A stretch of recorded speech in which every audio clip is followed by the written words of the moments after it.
Bismillahirrahmanirrahim. Alhamdulillahi rabbil alamin. Wassalatu wassalamu ala asyrafil anbiya'i wal mursalin wa ala alihi wa sahbihi ajma'in. Subhanaka la ilma lana illa ma 'allamtana innaka antal alimul hakim. ولا حول ولا قوة إلا بالله العلي العظيم أما بعد أحييكم بتحية الإسلام تحية مباركة من عند الله يقول الناس عادة ونقولها عبادة السلام عليكم ورحمة الله وبركاته.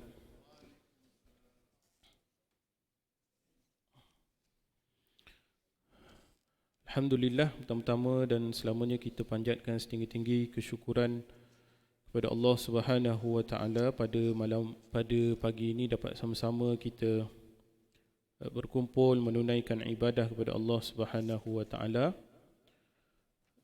Kemudian kita luangkan sedikit masa untuk sama-sama kita mendengar perkongsian. Mudah-mudahan Allah Subhanahu wa taala menerima segala amalan kita dan memberi manfaat kepada kita insya-Allah. Apa khabar tuan-tuan? Sihat ya? Kenyang. Macam kekenyangan je semua ni. Insya-Allah tuan-tuan, Ramadan ni kita tak lama sangatlah. Mungkin sekejap je kot. Sampai setengah jam ke. Pada perkongsian yang 2 bulan lepas ingat saya, ya, kita telah membincangkan beberapa ayat Al-Quran daripada surah An-Naba sehingga ayat ke-25, ya. Daripada surah An-Naba Allah Subhanahu wa taala menceritakan fasal yang kedua ini berkaitan dengan beberapa petanda kiamat dan jenis-jenis azab Allah Subhanahu wa taala di dalam nerakanya. Antaranya Allah Subhanahu wa taala menyebutkan orang-orang yang masuk ke dalam neraka Jahannam itu la yadhukuna fiha bardan wala syaraba, ya, illa hamiman wa ghassaqa, ya.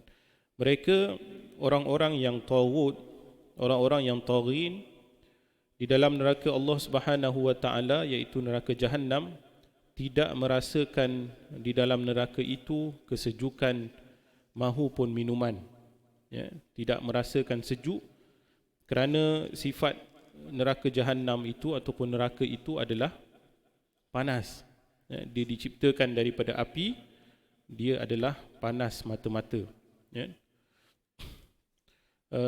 Walaupun ada satu hadis dan apabila dikaji oleh para ulama yang menceritakan berkaitan dengan neraka sejuk, katanya ada neraka sejuk, ya, neraka sejuk, neraka lapar lah. Ada satu hadis yang menceritakan berkaitan dengan neraka sejuk, neraka lapar dan neraka panas, ya. Apabila dikaji oleh para ulama, hadis tersebut adalah hadis yang maudhu', ya, hadis yang direka-reka oleh orang-orang sebelum ini, ya. Jadi neraka itu semata-mata panas, ya. Dan orang yang masuk di dalamnya tidak merasakan kesejukan, ya. Kita sejuk-sejuk ni rasa dekat dunia je lah, kan, rasa kat surau, boleh lah rasa sejuk kan. Wala syaraba, malahan tidak ada di dalamnya minuman, illa hamiman wa ghassaqa, kecuali sungai yang mendidih, ya. Air di dalam neraka itu kerana sifatnya yang panas, airnya sentiasa mendidih. Hamim, ya, hamim ni mendidihlah, air yang mendidih. Wa ghassaqa, dan juga nanah para penghuninya. Ghassaq adalah nanah yang terhasil daripada luka para penghuni neraka Allah Subhanahu wa taala. Ya. Jazaa wifaqa, kemudian Allah Subhanahu wa taala menyebut itulah balasan yang setimpal. Ya. Balasan itu adalah balasan yang setimpal. Ya. Orang yang masuk ke dalam neraka Allah Subhanahu wa taala adalah orang yang layak masuk. Ya. Dan sepatutnya dia masuk. Kita mohon daripada Allah Subhanahu wa taala berlindung untuk tidak dimasukkan oleh Allah Subhanahu wa taala ke dalam nerakanya. Ya. Ada satu hadis Nabi SAW yang diriwayatkan oleh Abu Hurairah radhiyallahu taala anhu. Nabi SAW bersabda, "As-salawatul khams wal jumu'atu ila al-jumu'ati wa ramadhanu ila ramadan kafaratul lima bainahun ma lam tughshal kabair." Ya. Rawahu Muslim. Yang bermaksud as-salawatul khams, solat fardu 5 waktu, wal jumu'atu ilal jumu'ati, dan Jumaat sehingga Jumaat minggu hadapan, wa ramadhanu ila ramadan, dan Ramadan sehingga Ramadan tahun hadapan, kafaratul lima bainahun, dengan melakukan perkara-perkara tersebut Allah Subhanahu wa taala menghapuskan dosa-dosa hamba-Nya dalam selang waktu tersebut. Iaitu bila kita sembahyang subuh, kemudian kita sembahyang zuhur, Allah Subhanahu wa taala menghapuskan semua dosa hamba-hamba-Nya daripada subuh sampai ke zuhur. Kemudian sampai ke asar, sampai ke maghrib, sampai ke isyak, sampai ke subuh esok. Daripada hadis tersebut boleh difahami dengan jelas bahawa Allah Subhanahu wa taala menghapuskan semua dosa hamba-hamba-Nya dengan melakukan perbuatan fardu tersebut sahaja. Kemudian kita bertemu dengan Jumaat, kemudian kita bertemu dengan Ramadan, Allah Subhanahu wa taala menghapuskan dosa hamba-Nya setiap masa, setiap minggu, setiap tahun.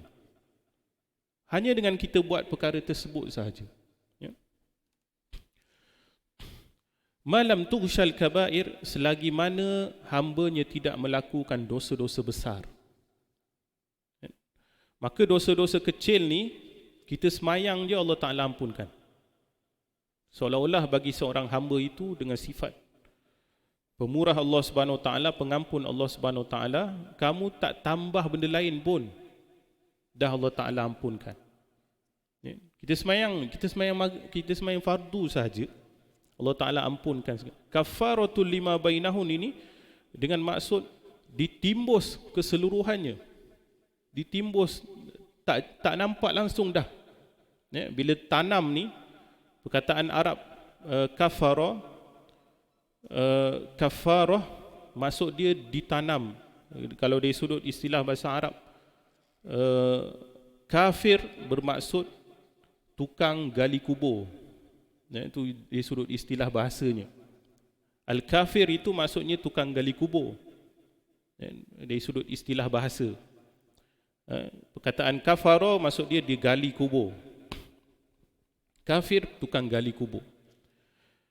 Dari sudut istilah, orang kafir ni adalah orang yang menanam iman.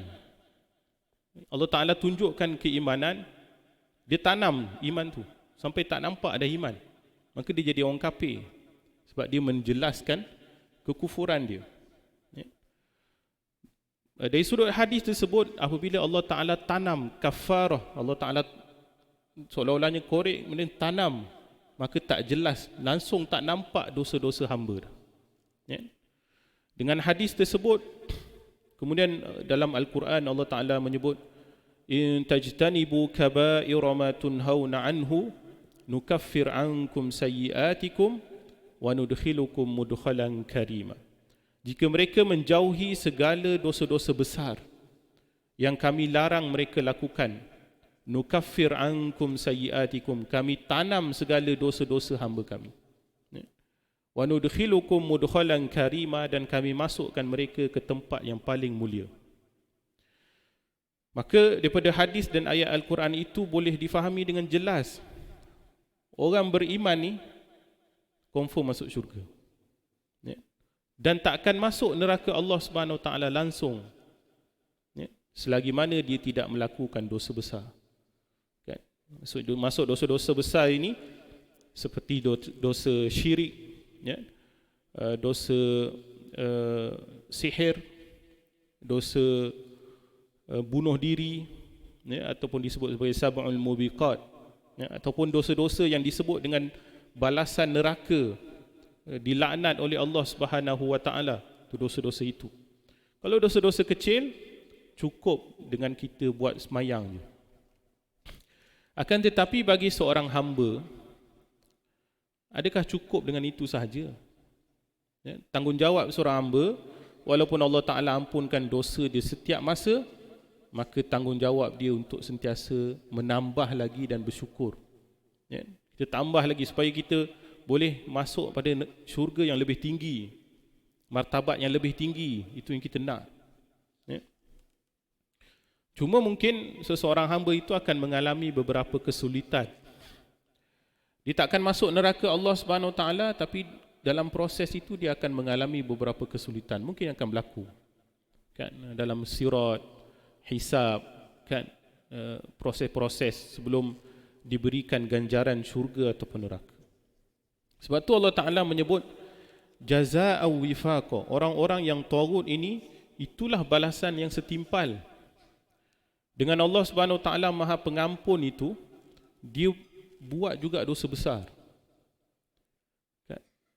Sebab tu kita ni kalaupun buat dosa besar, maka sentiasa bertaubat kepada Allah Subhanahu Wa Taala. Allah Ta'ala Maha Pengampun, dia pasti akan terima taubat hamba-hamba. Ya. Apa-apalah dosa besar kalau kita ada, kan? Kitalah yang tahu diri kita sendiri.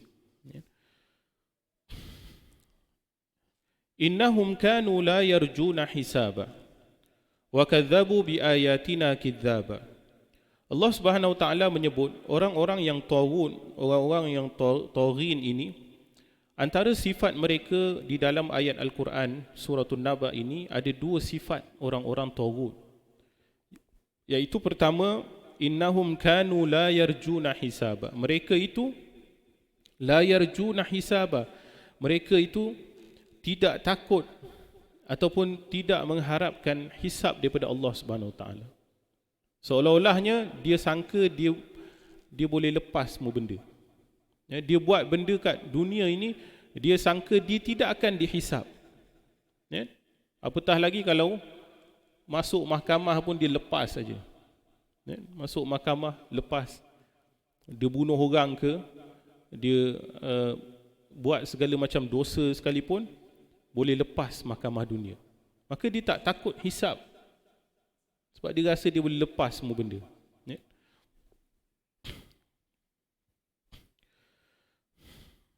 Macam ada sebahagian golongan liberal, golongan liberal ataupun disebut sebagai al-mu'attilah. Ya? Golongan al-mu'attilah ini golongan yang pergi kepada matlamat tanpa melalui jalan. Ya? Dia pergi kepada matlamat. Apa matlamat dia?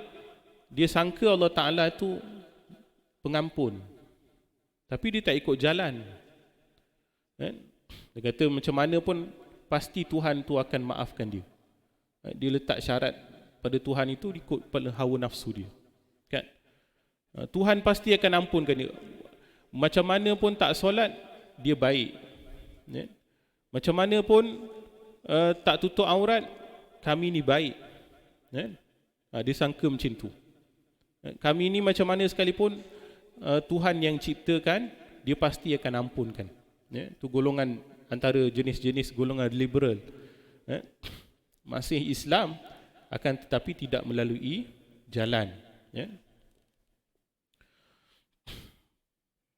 Jadi dia letakkan hisab tu pada hawa nafsu dia. Ya, Tuhan ikut cara dia. Ya? Kami tak ikut cara Tuhan tak apa, tapi Tuhan pasti akan ampunkan kami. Ya? Dia letak macam tu. Ataupun orang-orang yang orang-orang kafirin, orang-orang yang kafir pada Allah Subhanahu Wa Taala, dia sangka dia mati habis macam tu sahaja. Dan orang kafir seperti golongan Hindu, Buddha, golongan Shinto, ataupun yang tak ada agama ke, dia sangka bahawa dia mati habis macam tu je. Takkan dibangkitkan, takkan dihisap. Kita mati sebagaimana matinya pokok. Pokok pun mati, kita pun mati. Lepas tu tak tahu pergi mana. Kalau macam tu senang. Kan, kalau macam tu buat je lah apa-apa. Sebab hidup tu seumpama macam binatang, jadi katak lebih baik. Kan? Sebab katak pun tak buat jahat pada orang. Kemudian yang kedua, wakadzabu biayatina kidzaba. Kemudian mereka itu bersungguh-sungguh mendustakan ayat-ayat kami. Itu orang-orang yang beriman. Kalau orang kafir ni pun dia memang dah tolak segala tanda-tanda Allah Subhanahu Wa Taala itu. Ataupun orang-orang yang Islam, akan tetapi apabila diturunkan syariat, dia tidak beriman dengan syariat tersebut. Macam Jumaat semalam kita bicara tentang zakat. Kan? Dalam khutbah bicara tentang zakat. Berapa ramai orang Islam yang tidak yakin bahawa zakat boleh menyelesaikan persoalan masyarakat. Masalah masyarakat antara golongan kaya dan miskin. Dia tak percaya benda tersebut. Sebab tu kutipan zakat masih tidak mencapai 30% kalau kat Selangor pun. Bunyi macam banyak lah, 1 bilion contoh dapat. Zakat 1 bilion. Tapi sikit nak dibandingkan dengan peratusan yang sebenar, sepatutnya mencapai 4 ke 5 bilion. Tapi tak capai. Akan tetapi apabila dibentangkan dengan strategi ekonomi, percukaian dan sebagainya, dia percaya benda tu boleh menyelesaikan masalah masyarakat dan negara. Dia tak percaya zakat tu boleh selesaikan, tapi dia percaya cukai yang dibuat oleh manusia ni boleh selesaikan. Sebab tu segala macam sistem cukai, sama ada kapitalis ataupun sosialis, berubah setiap kali berubah, tapi orang percaya itulah penyelesaian. Sedangkan sebenarnya zakat itu, khudh min amwalihim sadaqatan tutahhiruhum wa tuzakkihim biha. Ambillah daripada harta mereka sedekah. Sama ada yang dimaksudkan dengan zakat ataupun sedekah ataupun nafkah. Tutahhiruhum, yang akan membersihkan mereka, wa tuzakkihim biha, dan menyucikan mereka dengan perbuatan tersebut. Tapi orang tak percaya. Sebab tu antara masalah yang melanda umat Islam adalah keyakinan sebenar bahawa Islam itu menyelesaikan. Dan berapa ramai lagi yang tak yakin perkara tersebut. Dia menganggap bahawa yang sejarah itu adalah Islam. Bukan mesti. Sejarah-sejarah negara umat Islam yang zalim ke dan sebagainya dianggap sebagai Islam. Bukan. Tak mesti sejarah-sejarah itu adalah Islam yang sebenar. Tapi kita nak cerita berkaitan dengan keimanan itu. Sebab tu yang disebut sebagai beberapa fahaman sekularisme yang melanda umat Islam adalah dia buat sebahagian daripada tuntutan dan dia tinggal sebahagian tuntutan yang besar. Solat dia solat. Tapi yang lain tak mesti lagi. Tak mesti buat dan tak mesti percaya. Wa kulla syai'in ahsaynahu kitaba. Allah Ta'ala menyebut Setiap perkara itu kami kira dan kami catat, kami senaraikan dalam buku catatan. Ahsa, daripada perkataan ahsa ini maksud dia kira. Ahsa ni maksudnya kita kira 1, 2, 3. Lepas tu dalam ayat Quran tu sebut apa?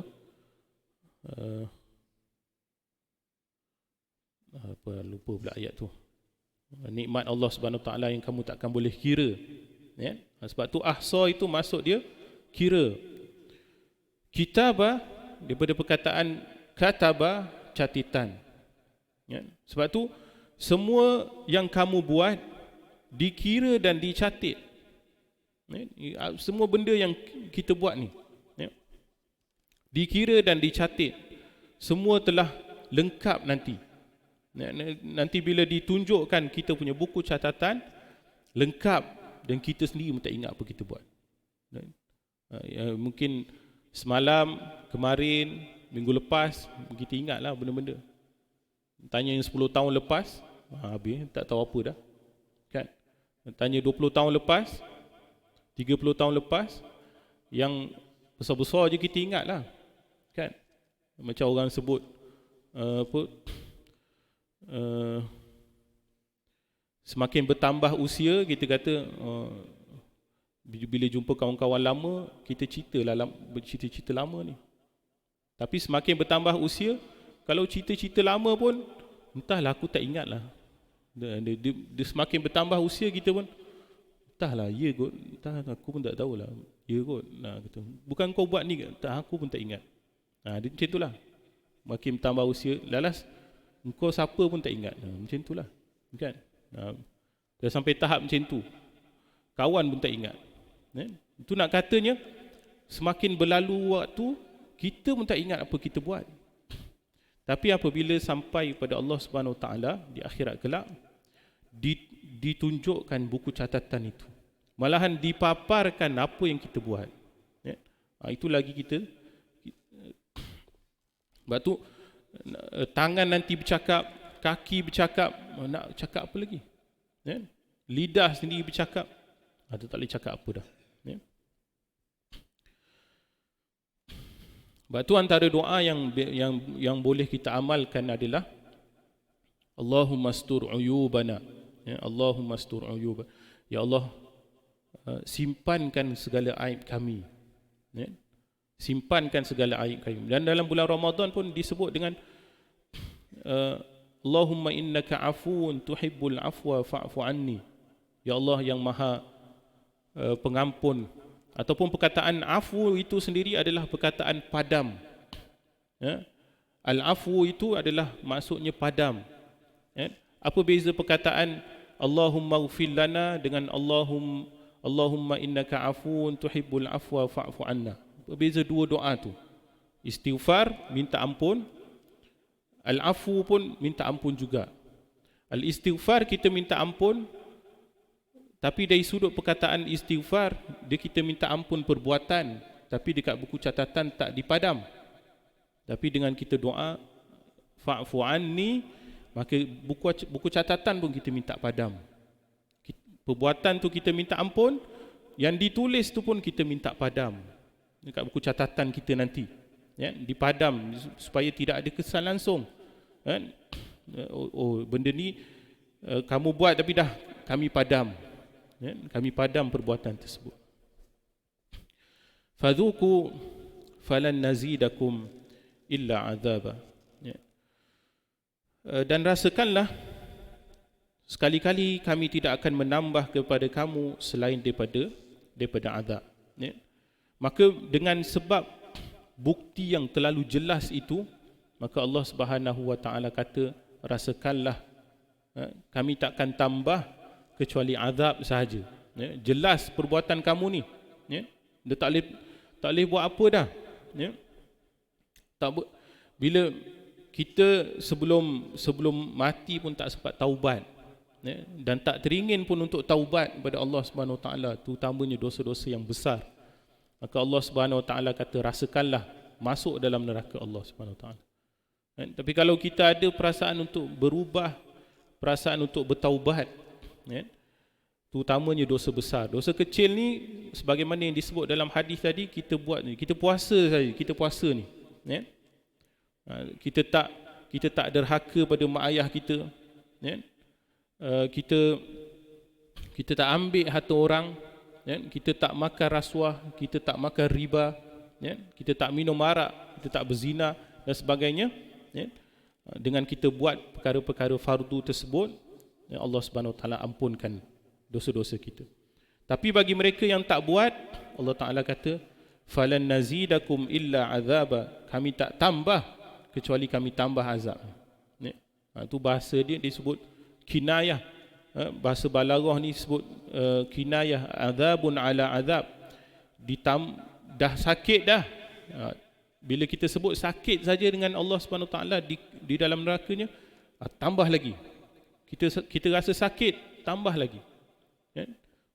Setiap saat di dalam neraka itu, setiap saat kesakitan itu bertambah. Ya? Kita kalau kena kat dunia ni, kalau kena rotan sekali, degil, dia buat lagi. Rotan 2 kali, akhir sekali sampai rotan banyak kali pun tak rasa apa dah. Kalau yang degil sangat kan, kita pun budak-budak nakal juga waktu sekolah kan. Jadi tak jadi apa, rotan tak jadi apa. Apa lagi segala hukuman tak jadi apa, ya? Itu contoh. Sebab rotan ni tuan-tuan, kali pertama je sakit. Kali pertama je sakit, kali kedua, kali ketiga dia dah lali. Dia boleh tahan dah lah. Ya? Kali pertama je sakit. Kalau kita rotan budak-budak macam tu lah. Ya? Budak-budak kalau kita marah, kali kedua dia buat lagi, kita rotan sama, dia tak tu dah. Kena buat lagi kuat baru dia berhenti. Macam tu lah budak-budak, macam tu lah. Kita marah, dia tak berhenti nangis. Kita rotan lagi kuat baru dia berhenti nangis. Akan datang semakin tinggi kena rotan. Macam tu lah, ya? Akhir sekali dah tak rasa. Akan tetapi neraka Allah Subhanahu Wa Taala itu boleh beza, ya, kesakitan pertama dengan kesakitan kedua, yang menyebabkan memang kita tak nak langsung dah daripada kesakitan pertama lagi, ya. Sebagaimana syurga Allah Subhanahu Wa Taala boleh beza sedap setiap saat itu, ya. Kita macam kalau kita, apa benda kita sedap makan, ya. Kita sedap makan apa, sekali suap bolehlah, 2-3 kali lali dah lah. Orang kata apa sedap sekarang, lamb shank contoh, dia viral lamb shank, semua benda nak lamb shank, sampai masak lemak pun nak lamb shank. Masak lemak pun nak lamb shank. Mula nasi Arab lamb shank, lepas tu last kali masak lemak kuning pun buat lamb shank juga. Kita kata sudah, ya? Akhir sekali dah selalu makan roti canai juga, macam itulah, ya? Dia sedap macam mana pun kat dunia, dia sampai tahap lali dah, tak, akhirnya makan lain lah, kan? Tapi syurga Allah Subhanahu Wa Taala sedap, dia bertambah. Walaupun makan, contohnya macam makan anggur saja, ya, setiap biji tu sedap, dia bertambah sampai tak tahu banyak mana dah makan, ya. Begitulah bezanya dengan neraka Allah Subhanahu Wa Taala. Azabnya boleh dirasakan setiap saat, ya. Disebut sebagai kinayah dan juga sindiran daripada Allah Subhanahu Wa Taala kepada orang-orang yang taghut. Dia akan rasakan perkara tersebut di dalam neraka Allah Subhanahu Wa Taala, ya. Jadi itulah tuan-tuan, beberapa ayat, ya, beberapa contoh daripada fasal yang kedua suratul Naba, berkaitan dengan tanda-tanda kiamat dan jenis-jenis azab kepada orang-orang yang taghut, ya. Taghut ni adakah orang Islam termasuk yang boleh jadi taghut? Pun ada, ya, terutamanya yang melakukan dosa-dosa besar, ya. Mudah-mudahan Allah Ta'ala jaga dan lindung kita daripada melakukan dosa besar, ya. Dosa-dosa kecil ni mungkin secara tak sengaja ataupun sengaja boleh buat, Kita lakukan ibadat tadi diampunkan oleh Allah Subhanahu Wa Taala. Tapi kalau buat dosa besar, dengan Allah Subhanahu Wa Taala kena taubat. Kalau dengan orang, kena bagi balik, ya, dan minta maaf dengan dia, ya. Jadi saya kira sekadar itulah dulu perkongsian daripada ayat, daripada suratul Naba ini, fasal yang kedua, daripada ayat 24 sehingga ayat 30, ya. Ya. Zakat pakai online boleh? Dia pun dah ikut peredaran dah lah, kan?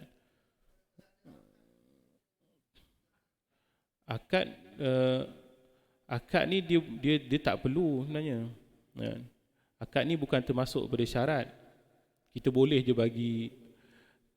je bagi tanpa disebut pada penerima, kan? Maksudnya niat tu kita lah. Maksudnya kita jumpa asnaf, kita bagi terus. Kalau kita sebut ni saya punya zakat, boleh. Tak sebut pun tak apa, sebab itu tanggungjawab kita, ya. Kemudian kalau dengan yang afdalnya macam itulah. Tapi sekarang hukum fiqah dah semakin berubah. Jadi dah ada badan yang urus, ya.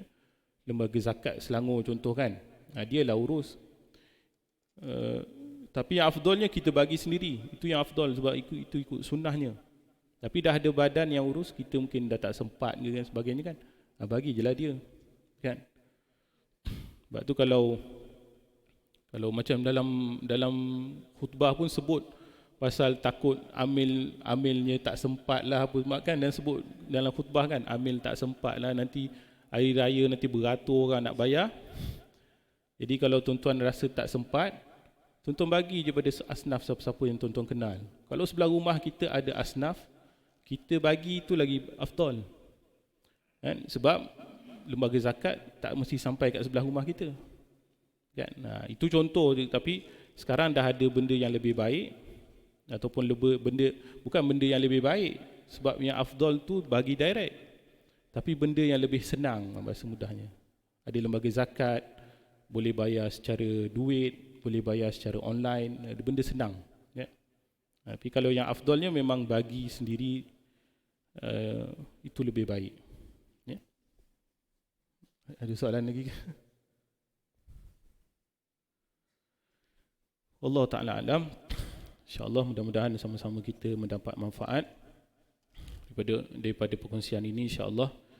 Doakan saya doakan tuan-tuan, mudah-mudahan kita istiqamah sehingga akhir Ramadan ini dengan amal ibadah terutamanya, ya. Yang sampingan tu buat secara sampingan. Yang utama tetaplah beribadah pada bulan Ramadan. Rendang ke, pecal ke, baju-baju raya ke, adalah sampingan. Buat secara sampingan, ya. Yang ibadah tetap mesti diutamakan, terutamanya kesempatan yang semakin nak pergilah Ramadan dan nak makin habis, kan. Jadi peluang-peluang tu semakin tak ada, ya. Allah Ta'ala alam. Yang baik pada Allah Subhanahu Wa Ta'ala, yang lemah daripada kelemahan saya. Ma asabaka min hasanatin famin Allah, wa ma asabaka min sayyi'atin famin nafsik, wa arsalnaka linnasi rasula wa kafa billahi syahida. Aqulu qawli hadha astaghfirullahal azim li wa lakum. Wassalamualaikum warahmatullahi wabarakatuh. A'udzu billahi minasyaitonir rajim. Bismillahirrahmanirrahim. Allahumma ij'al jam'ana hadha jam'an marhuma wa tafarruqana min ba'dihi tafarruqan ma'suma. Allahumma ya muqallibal qulub thabbit qulubana ala dinika wa ala ta'atik. Allahumma ij'alna minal ladzina yastami'una al-qawla fayattabi'una ahsanah. Allahumma innaka 'afuwun karim tuhibbul 'afwa fa'fu 'anna. Sallallahu ala sayyidina Muhammad wa ala alihi wa sahbihi wa sallam. Alhamdulillahirabbil alamin.